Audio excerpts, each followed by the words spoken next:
When I was 16 years old, I was the class president for my age group, for my youth group at church.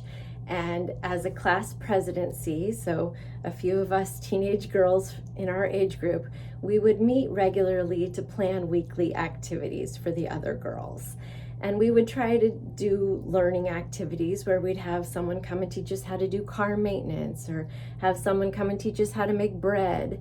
But we'd also try to incorporate service projects as part of our regular activities, ways that we as humble teenagers could serve and help other people in the community.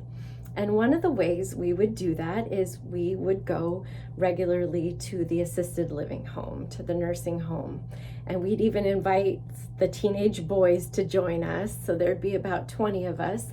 And we'd go have a game night with the residents, play board games, card games, things like that.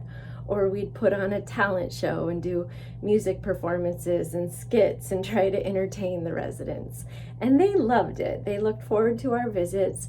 And as we would consistently go, we would develop relationships and rapport with them, and they would recognize us. And it was really special as a teenager who's trying to find their identity and, rebelling and being a teenager, to still be able to serve and help the older generation and contribute to the community. And it was a really special experience that really put that into my heart.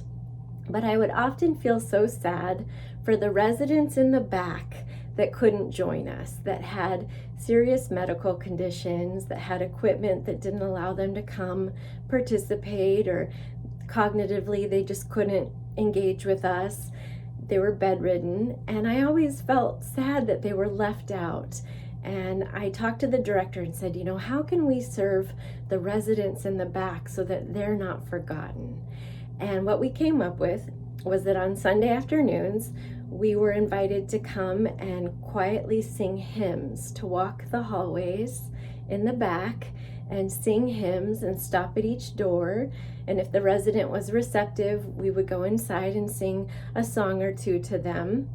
So there was a standing invitation each week that I would invite the youth to come with me on Sunday afternoons to go sing hymns. And generally there was only about 3 or 4 of us that would go. And we weren't the greatest singers, but somehow, miraculously, we'd always know the words to every hymn without having any sheet music. And we sounded so good because it was as if the heavens, the angels, were supplementing our singing. And as we would walk the hallways and softly sing the hymns, the power, the spirit that could be felt was so strong. Even the nurses at the nursing station would have tears in their eyes. And it was hard to sing and not cry because the heavens were so close in that moment. And we would stop at doors, and some of the residents would recognize the hymn and try to sing along with us. And I'll never forget being in the room with a woman who was mute and totally immobile, physically could not respond to us. But as we sang, tears just streamed down her face.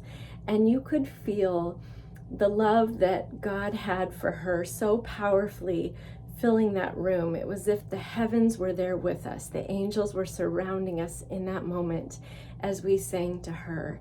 And the comfort and the peace and the love of God was undeniably there in that moment. And moments in our life, though they don't happen often, where we get to feel that power of that spirit, where we undeniably can feel God's presence, that heaven is so close to us, those are the moments that matter in life. And my hope and prayer is that during this holiday season, you'll have opportunity to have a moment like that, where you can feel of God's love for you, that He is undeniably there, that you can feel a flooding of comfort and peace to where your whole body feels it, where it brings you to tears, that the heavens are close to you. And just like Jesus Christ left the large fold of sheep to go save one sheep, to go rescue one, that's how much each one of us matters to God.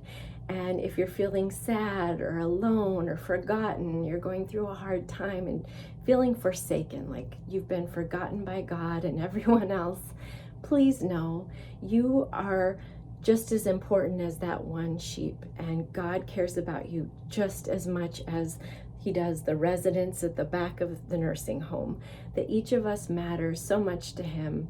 And I hope that you can have that moment where you can know he's there, know that he loves you, and feel that comfort and that peace and that love flood your soul to where the tears well up in your eyes, because you'll know undeniably that you are loved and that you matter.